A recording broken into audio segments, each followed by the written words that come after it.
itu menjadikan setan punya peluang masuk, diganggu. Makanya ajarannya Nabi, mangkana akhiru kalami la ilaha illallah fi riwayatin Allah dakhalal jannah. Jadi kalau mau mati bersaksi saja, sudah ini enggak saatnya berdoa, saatnya bersaksi. Makanya hanya disuruh bilang Allah, Allah, Allah. Dan supaya ini menjadi akhir kalimat. Sehingga nanti keren lah.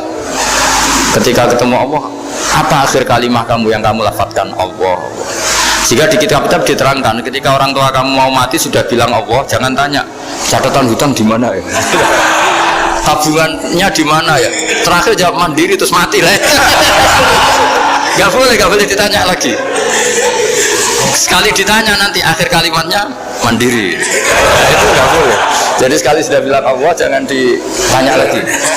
Pak, tabungannya di bank mana? Gak boleh. Kayaknya sekali jawab mandiri terus mati, berarti akhir kalimatnya itu ya mandiri. Makanya harus akhir.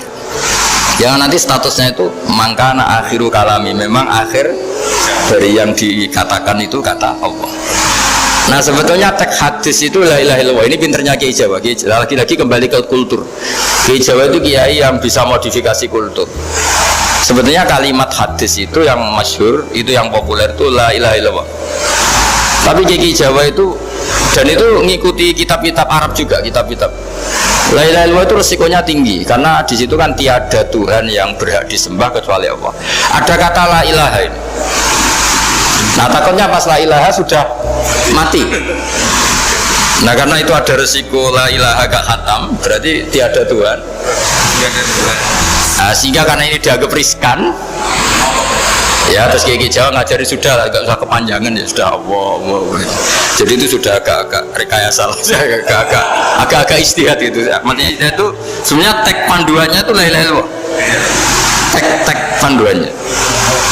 Tapi kiai-kiai itu tentu yang paling tahu tentang kehendak Nabi karena nekuni ilmu itu lama sekali. Kita ngikuti cara-cara ditentukan para kiai. Karena tadi la ilaha illallah itu kan ada kalimat yang tadi ya, tiada Tuhan kan. Nah kata tiada Tuhan ini yang dianggap riskan kalau nggak khatam. Daripada potensi itu terus kiai-kiai ya agak-agak improvisasi lah, itu memang ya sudahlah Allah, Allah, Allah. Nah supaya itu menjadi akhir kalimat, ya seolah lagi menjadi apa? Akhir kalimat. Setelah itu kata kitab-kitab jangan tanya hal lain. Ya sekali ditanya nanti dia akan melafatkan hal lain itu. Ya tadi misalnya tabungannya di mana? Misalnya di sini. Nah, yang ribet kalau wong kuno itu neng laci, neng sorogan, berarti kalimat terakhirnya ya laci sorogan ya. Nah, sehingga terus itu pinternya guru-guru kita. Jadi saya ulang lagi ini yang terakhir saya pesen, latihlah iman seperti imannya para ulama, para aulia, syukur-syukur yang dekati imannya para nabi. Itu cara berpikir itu al-khalqul awwal. Afa'ayina bil khalqil awwal. Qul yuhyihal ladzi ansaha. Yang terakhir saya pernah ditanya, ya agak gojekan, agak guyon, tapi saya ditanya, saya tuh nggak bisa melihat, terus aneh orang Afrika itu, kan misalnya ada Miss Afrika itu, di sana itu orang paling cantik, malah kadang itu ada kriminal gitu, karena orang Afrika merkosa Miss Afrika, itu kata orang Indonesia, dikakno aku radoyan gitu, gitu kan, itu, lah ini kan secara syariat. Mungkin lelaki itu punya rasa dengan perempuan itu ya kalau berpakaian serono atau gimana secara teori. Tapi sebetulnya oke itu benar. Tapi sebetulnya ada ansaha awala. Orang Indonesia itu didesain nggak suka orang Afrika. Orang Afrika ya didesain nggak suka orang Indonesia. Sehingga orang-orang Afrika kalau melihat orang Indonesia yang paling cantik mungkin ya iskal. Wong cempeh kayak gampang gitu kok cantik.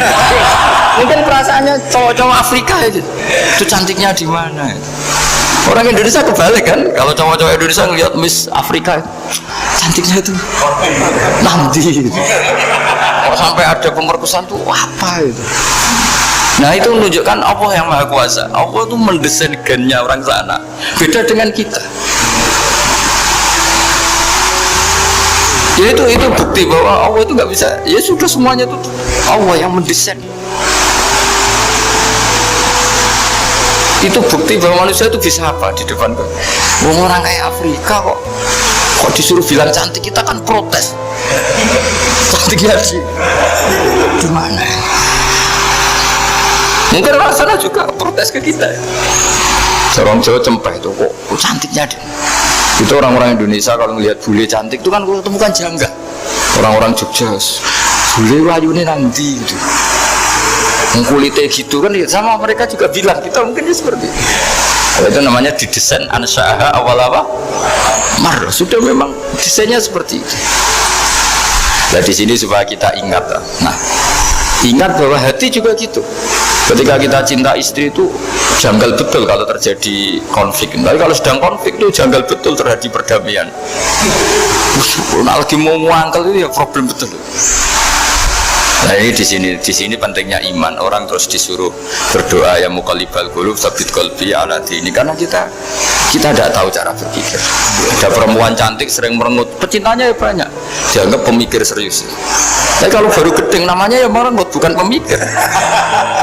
Orang senyum itu kita seneng gitu. Tapi kalau baru gak seneng, murahan guya-guyu. Itu jadi manusia itu unik. Hanya sama, tapi cara analisis beda. Tinggal sedang seneng apa enggak. Lucu kan? Ada orang anteng di rumah itu kalau lagi seneng ya, oh itu anteng nggak banyak ngeluyur. Tapi baru gak seneng, seneng ngomong ya gue nganggur. Nah, itu kita tidak pernah tahu. Kita simpulkan apa itu tidak pernah. Makanya wisata, pernah ada orang wisata datang ke sini tak nasihatin. Orang wisata itu kan seneng di kampung-kampung yang terbelakang itu melihat orang manusia pohon, melihat apa. Terus saya bilang, itu kan kasihan kan, masa manusia jadi objek. Bahkan bayangannya ya kalau mereka jadi modern jadi gak menarik kan. Padahal kita yang orang pendidikan kan inginnya mereka terentas lah dari kultur itu. Ya itu kan gak sambung kan. Yang satu bilang unik, masyarakatnya masih unik, masih naik-naik pohon. Tapi bagi orang pendidikan kan tersiksa kan. Ini bangsa kita, warga kita kok masih seperti itu.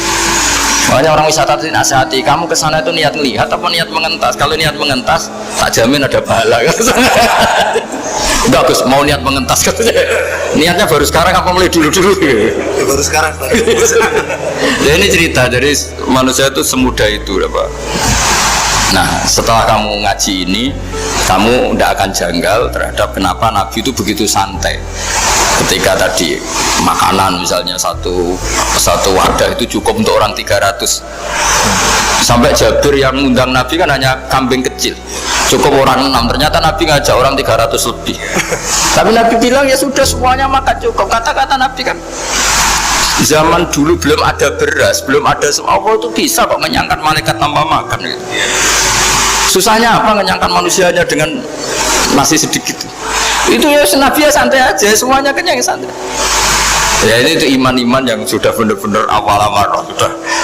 Allah tidak harus terdikte oleh nasi. Kalau nasi sedikit harus cukup orang sedikit, kalau banyak harus orang banyak. Allah tidak perlu kena aturan itu semua, tidak perlu. Misalnya ini Tuhan kata kok kamu atur itu gimana? Tidak bisa. Ya Pak, kalau hanya ngaji ini insya Allah Anda setelah baca mukjizat, keramat itu tidak istiqamah. Ya saya kira demikian. Assalamualaikum warahmatullahi wabarakatuh.